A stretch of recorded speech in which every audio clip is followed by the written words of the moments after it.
पहन लें, waste coat पहन लें, कुछ तो ढंग की चीज पहन के जाए आदमी मीटिंग के अंदर। वो जो आपका एक लीडर है उसका प्लास्टर ही नहीं उतरता पाँव से, जहां देखो वो पाउंड लगाए हुए बैठा हुआ है इमरान खान। देखो मैं कितना हैंडसम हूँ, देखो मैं कितना हैंडसम हूँ। अरे भाई तूने 4 शादियां कर दी, बच्चे तो तू अपने ला नहीं सका पाकिस्तान में, बाकी किसको क्या करेंगे आप? So there is no grand vision कि ये क्या है कंट्री। हमें जिनके हाथ में पावर है उनका इंटरेस्ट है वेल्थ। जो वर्किंग क्लास है वो बेचारी बाहर जाती है, पैसे भेजती है। जो पैसे वाला है उसका काम है पैसा वो लेके बाहर भेज दे। तो जो ऐसे लाखों बच्चे अपनी फैमिलीज को दूर छोड़ के मजदूरी कर रहे हैं मिडिल ईस्ट में, नॉर्थ अफ्रीका में, यूरोप में, इंग्लैंड में या कनाडा में, वो तो मेहनत कर रहे हैं कि उनकी फैमिली और उनका मुल्क में कुछ हो जाए, भलाई हो। ये जो तुर्रम खान पाकिस्तान में बैठे हुए हैं वो कह रहे हैं कानून की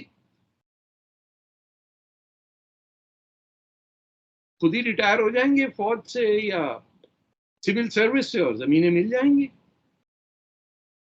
तो I see a very bleak future unless and until we separate मजहब और सियासत को। अगर आप अलग नहीं कर सकते तो आपका फ्यूचर नहीं है। तो सर जैसे इन्होंने अपनी किताब में लिखा था माइक पॉम्पियो ने 2019 में कि इमरान खान की गवर्नमेंट जब चल रही थी तो उनका इरादा था कि वो इंडिया पे न्यूक्लियर बम फेंकेंगे, तो ऐसा हुआ नहीं, ठीक है। अगर इस तरह हो जाता तो आप क्या देख रहे हैं कि अब क्या सिचुएशन होती? अब यूक्रेन और रशिया का भी तो हाल देख रहे हैं। दूसरी जानिब आज आज की खबर है कि इमरान खान की गिरफ्तारी हो रही है। आज वो जिस तरह ये हमारा कसूर है। हमें किसने पट्टी पढ़ाई कि एक आदमी क्रिकेट खेलता है और 4-4 बीवियां रखता है, वो हमको भी शायद बीवी बना ले, और क्या उमंग होगी? मतलब उसने क्या चांद तारे दिखा दिए जो कह दिया अरे साहब कमाल कर दिया, उसकी कोई अकम्पलिशमेंट ही नहीं है। और उसको कह रहे तू प्राइम मिनिस्टर बन जा, तू तो बम ही मारेगा ना। उसको तो पता ही नहीं बम बनता कैसे, उसको न्यूक्लियर फिजन का नहीं पता, उसने एलिमेंट्री फिजिक्स नहीं पढ़ी, उसने केमिस्ट्री नहीं पढ़ी, उसने जिंदगी में साइंस का कोई सब्जेक्ट नहीं पढ़ा। ऑक्सफोर्ड यूनिवर्सिटी जाके आ गया वापस बीए करके। तो मुझे बताइए जब लीडरशिप ऐसी हो, आपके साइंटिस्ट नहीं पैदा हो रहे, परवेज हुडबॉय तो नहीं कोई एडवाइस ले रहा उनसे।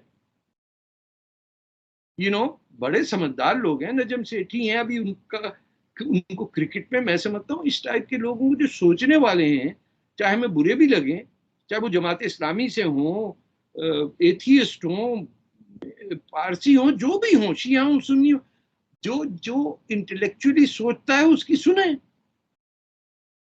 एंड जज हिज व्यू पॉइंट, नॉट कि वो उसकी जात क्या है। ओ जी वो तो अहमदी जमात का है, अल्लाह और काम की बात बता रहा है अगर कोई, तो उसका अहमदी होना या बोरी होना या मेमन होना या शिया होना उससे क्या फर्क पड़ता है? आपका मुल्क है, आप लोग असेंबली में इलेक्ट होके आते हैं, कुछ इंटेलेक्चुअल्स हैं जो इलेक्शन नहीं लड़ते हैं, उनको आप एज एडवाइजर रखिए और बोलिए कि साहब what will happen if you do this, इसका नतीजा क्या होगा? ये सब जादूगरी तो नहीं है कि हर एक को पता हो। तो इंडिया भी हम ही लोग हैं ना, या इंडिया हो पाकिस्तान है, एक ही लोग हैं। अब देखिए वो कहां से कहां चले गए। हार्वर्ड यूनिवर्सिटी में दाखिला मिल जाता है, इंडियन इंस्टीट्यूट ऑफ टेक्नोलॉजी के अंदर ज्यादा मुश्किल है। तो उन्होंने इन्वेस्ट किया एजुकेशन में। हमारे यहाँ तो वो पर्चा आउट हो जाता है इम्तिहान का।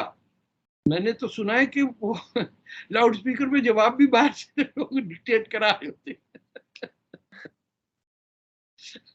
तो how can we do this कि कोई पूरे मुल्क में एक ऐसी यूनिवर्सिटी नहीं है जिसका ग्रेजुएट ये कह सके I come from a reputable place. एक जमाने में वेस्ट पाकिस्तान इंजीनियरिंग यूनिवर्सिटी थी या कराची यूनिवर्सिटी थी और गवर्नमेंट कॉलेज लाहौर और पेशावर यूनिवर्सिटी, दे वर रेप्यूटेबल प्लेसेस। दाखिला बड़ा मुश्किल से मिलता था। अब एक लम्ज मैंने सुनता रहता हूँ, लम्ज, अरे साहब लम्ज, वो क्योंकि नाम बन गया लम्ज तो लोग समझते हैं कि वहां तो बहुत ही अच्छी एजुकेशन होगी, होती होगी, लेकिन नतीजा तो आज तक नहीं देखा कि कोई ऑथर निकला हो, किसी ने किताब लिखी हो।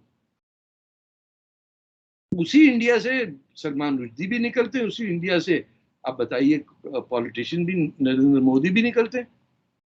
वहीं अपने वो जो परेड कर रहे हैं आजकल गांधी जी छोटे, वो भी निकलते हैं। हर 5,000 पॉलिटिकल पार्टीज हैं इंडिया में। कभी आपने सुना है कि वहां बेईमानी हो गई साहब? डिब्बे लेके भाग गए लोग। They were doing electronic voting at least 20-30 years ago। हमारे आज भी म्यूनिसिपल इलेक्शन होगा नहीं होगा, 15 होगा, 16 होगा, उधर जी डिब्बे लेके भाग गया कोई। तो we are genuinely dishonest with ourselves। किसी और के साथ आप हों, जैसे अमेरिका शरीफ हर कंट्री को धोखा देता है, लेकिन वो अपने आप से ऑनेस्ट रहता है ना, ऐसे ही हाँ, हाँ, हमारे ही है कि हम दूसरे के सामने तो हो सकता है ऑनेस्ट हो, हम अपने बारे में तो बेईमानी करेंगे, झूठ बोलेंगे कि ये हो रहा है, वो नहीं हो रहा, उसको उठा दिया, इसको बंद करा दिया। अभी वो सुना उनको बंद किया है चौधरी साहब को। I don't like the man, but बंद करने का क्या मतलब है? जो बोल रहा है उसकी बात पे जज करे ना। I don't like PTI, I think it is a फजूल पार्टी, लेकिन arresting someone is not the issue. उससे ज्यादा तो इमरान खान पता नहीं क्या कुछ बोलते थे, वो पर्चा निकाला था उन्होंने, याद है आपको? इसके मेरे हाथ में उसमें कुछ भी नहीं था, इतना बड़ा झूठ बोल दिया। ये अमेरिका से मेरे पास नोट आया हुआ है, नहीं भाई इसमें कुछ भी नहीं लिखा हुआ, एंड वो टेप्स फिर लीक हो जाती हैं। So what sort of a country is this, के prime minister of the country की टेप्स लीक हो गई? तो I hope things turn out well. आपकी जनरेशन कुछ कर ले तो कर ले, लेकिन ह्यूमिलिटी नहीं आती, मैंने देखा। गरीबों के साथ कभी पाकिस्तान में नहीं देखा कि किसी ने इज्जत से बात की हो। और जब ऐसे तक गुर्बत जिस मुल्क के साथ इंस्टीट्यूशनलाइज हो जाए, वो डेवलप नहीं कर सकते। ऐसे तो सर हम पाकिस्तान में तो इलेक्ट्रिसिटी डेज सेलिब्रेट, यानी कि shortage of electricity days celebrate किए जा रहे हैं, जबकि इंडिया में रिपब्लिक डे जो है वो सेलिब्रेट किया जा रहा है। इवन के जो इजिप्ट के प्रेसिडेंट है वो भी सेलिब्रेट करने के लिए, खुशी में शिरकत होने के लिए इंडिया विजिट कर चुके हैं। देखिए तो मैं क्या इंडिया बहुत उनकी गया हूं। पर हमारी सिचुएशन पे देखिए मैं जब भी जाता हूँ, एक मुझे ये भी फख्र होता है कि हम हिंदुस्तानी हैं। ये बेचारे पाकिस्तानी को क्यों नहीं पता, नहीं समझ में आता कि भैया रिवर इंडस पाकिस्तान में बहता है, इंडिया में नहीं बहता। लफ्ज इंडिया इंडस निकला है, सिंध से निकला है, हिंद। अच्छा, but then I when I look at Pakistan और सुनते हैं कि क्या हशर होता है वहां, कि अगर आप उतर भी गए तो आपको अरेस्ट कर लिया जाएगा, ये सब। Just wonder, I was 17 when I was first arrested. 1 साल जेल में रहे, फिर 1970 में फिर बंद कर दिया, फिर बलूचिस्तान मच जेल में रखा। 78 में I left. I never thought I would come back, and एक आध दफा ट्रांजिट में आया हूँ, लेकिन मैं अब भी सोचता हूँ, आई मीन माय 70s, कि इनको क्या डर होगा एक 17-year-old बच्चे से, कि उसको पकड़ के आप 1 साल सजा करके बलूचिस्तान के अंदर एक पहाड़ी के ऊपर जेल में डाल दिया।